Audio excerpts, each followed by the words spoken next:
여러분, 안녕하세요. 최근에 아바타 3 불과 제가 개봉했죠? 2025년 12월, 제임스 카메론이 또 한 번 우리를 판도라로 데려갔습니다. 저도 엘시네마에서 봤었는데요. 비주얼이 정말 압도적이었죠. 그런데 영화를 보면서 문득 이런 생각이 들었어요.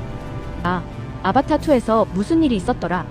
네테이암이 어떻게 죽었는지, 스파이더와 커리치의 관계가 정확히 어땠는지, 키리의 능력은 뭐였는지 기억이 가물가물하시죠? 아바타2가 개봉한 게 벌써 3년 전인 2022년입니다. 그 사이 시간이 꽤 흘렀고 디테일한 스토리는 좀 흐릿해졌을 수 있어요. 그래서 오늘 아바타3를 더 깊이 이해하고 즐기기 위해 아바타2 물의 길을 다시 한번 정리해보는 시간을 가져보려고 합니다.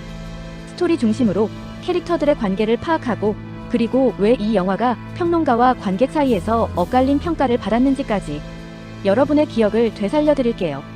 전세계 박스오피스 23억 달러를 돌파하며 역대 흥행 3위에 오른 아바타2 물의 길에 대해 이야기해보려고 합니다. 5부로 나눠서 리뷰를 하고 엔딩으로 마무리 지어보겠습니다. 13년의 기다림 끝에 상영됐던 이 영화는 단순한 속편이 아니었습니다. 수중 퍼포먼스 캡처라는 전례 없는 기술적 도전, 그리고 가족과 생명, 환경에 대한 깊은 메시지를 담아낸 작품이죠.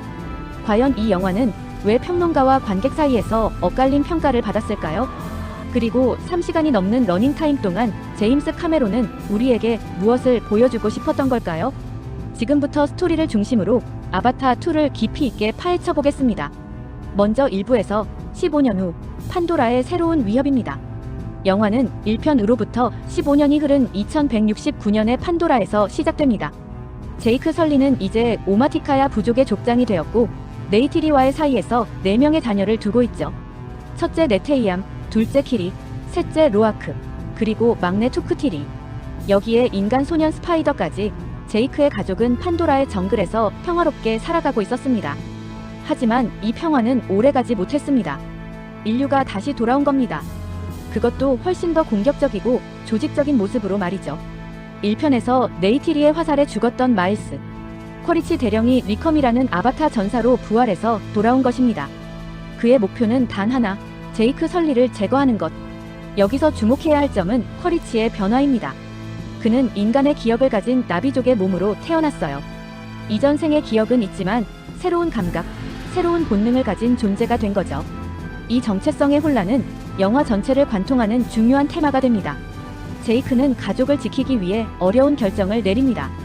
오마티카야 부족을 떠나 판도라의 먼 바다, 메카이나 부족에게 피신하기로 한 것이죠. 아들라이라는 나비어로 난민을 의미하는 단어를 스스로에게 붙이며 제이크는 자신의 정체성마저 내려놓습니다. 다음으로 2부에서 물의 부족, 새로운 세계입니다.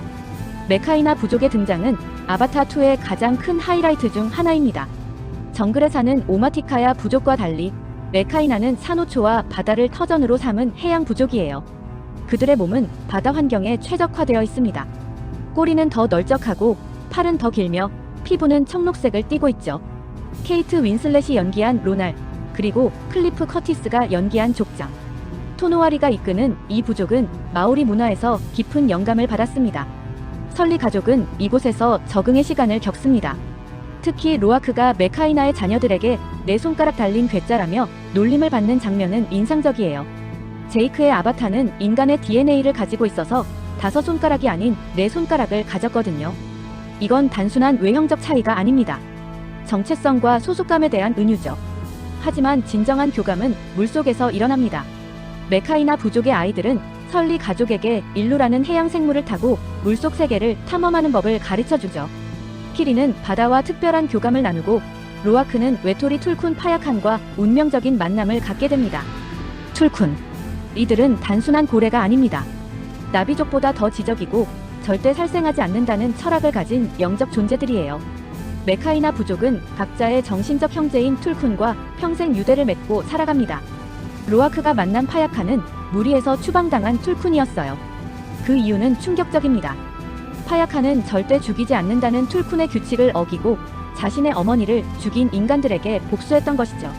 이 캐릭터는 로아크 자신의 투영입니다. 둘 다 외톨이고 둘 다 가족을 지키기 위해 규칙을 어겨야 하는 존재들이니까요. 그리고 3부에서는 아버지와 아들들 관계입니다. 아바타2의 진짜 핵심은 아버지와 아들의 관계입니다. 제이크와 네테이암, 로아크의 관계는 복잡합니다. 네테이암은 완벽한 장남이에요. 책임감 있고 용감하고 항상 동생들을 지키려고 하죠. 하지만 그는 항상 집에 가고 싶어요라는 말을 속으로 되뇌고 있었을 겁니다. 그는 너무 일찍 어른이 되어야 했던 아이였어요. 반면 로아크는 문제아입니다. 형처럼 완벽하지 못하고 항상 사고를 치고 아버지의 기대를 저버립니다. 하지만 영화는 이 불완전한 아들에게 더 많은 시간을 할애해요. 로아크의 성장 과정이야말로 아바타2의 진짜 이야기니까요. 그리고 또 다른 부자 관계가 있습니다. 쿼리치와 스파이더. 스파이더는 쿼리치 대령의 친아들이지만 나비족 사이에서 자랐어요. 판도라를 떠날 수 없었던 인간 소년이죠. 쿼리치는 스파이더를 인질로 잡고 제이크의 위치를 캐내려 합니다. 하지만 이 과정에서 묘한 일이 벌어져요. 아바타가 된 쿼리치는 점점 판도라의 자연에 이끌리고 아들 스파이더와의 관계에서 인간미를 되찾기 시작하는 겁니다. 스파이더는 영화에서 가장 논쟁적인 캐릭터예요. 관객들은 그가 쿼리치를 살려준 선택에 대해 격렬하게 의견이 갈렸거든요. 하지만 이건 단순한 배신이 아닙니다. 핏줄이냐, 가족이냐의 문제죠. 스파이더는 쿼리치가 변할 수 있다고, 아버지로서의 모습을 되찾을 수 있다고 믿고 싶었던 겁니다. 사부입니다. 상실과 복수라고 타이틀을 지어봅니다. 영화의 클라이막스는 RDA의 툴쿤 포경선이 메카이나 부족의 바다에 나타나면서 시작됩니다. 인간들은 암니타라는 물질을 얻기 위해 툴쿤을 학살해요.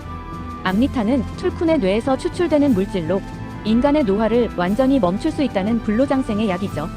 한 마리의 툴쿤에서 겨우 손바닥만 한 양이 나오는데 그 가치가 8천만 달러입니다. 로아크의 친구 파야칸이 작사를 맡고 로아크의 정신적 누나인 툴쿤이 잔인하게 죽임을 당합니다. 제이크는 더 이상 도망칠 수 없다는 걸 깨닫죠.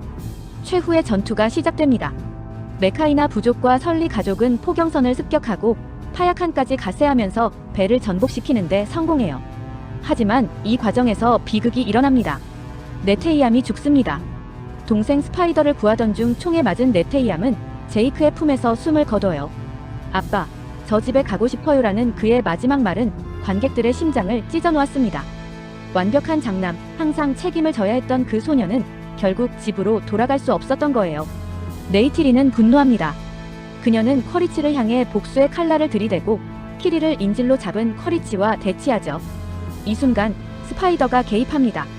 그는 익사 직전에 쿼리치를 구해줘요. 많은 관객들이 이 장면에 분노했습니다. 왜 네테이암을 죽게 만든 적을 살려주는 거냐고 말이죠. 하지만 제임스 카메론은 이 장면을 통해 뭔가를 말하고 싶었던 것 같아요. 복수의 사슬을 끊는 것, 그리고 인간성을 지키는 것의 의미를요.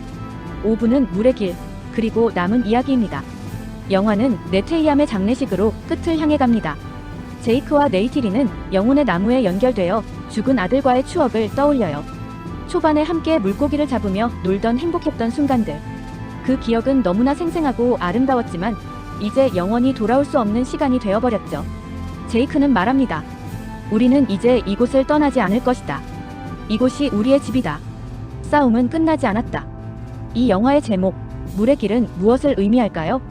메카이나 부족의 족장 토노아리는 이렇게 말합니다. 물은 연결이고 생명이며 모든 것의 시작과 끝입니다. 물의 길은 단순히 헤엄치는 법을 배우는 게 아니에요. 생명과 죽음, 가족과 이별, 그리고 다시 연결되는 순환을 받아들이는 것이죠. 키리는 그레이스 박사의 아바타에서 태어난 신비로운 존재예요. 아버지가 누구인지는 여전히 미스터리죠. 하지만 그녀는 A와 판도라의 생명 네트워크와 특별한 연결을 가지고 있어요. 물속에서 발작을 일으켰던 키리는 마지막 전투에서 해양 생물들을 통제하는 놀라운 능력을 보여줍니다. 그녀는 아마도 A와의 화신일지도 몰라요. 마지막으로 엔딩에서 비평과 전망에 대한 의견입니다.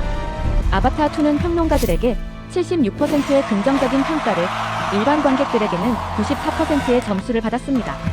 평론가들은 스토리가 1편과 너무 비슷하다, 3시간 12분이 너무 길다고 지적했어요. 하지만 관객들은 다르게 반응했죠.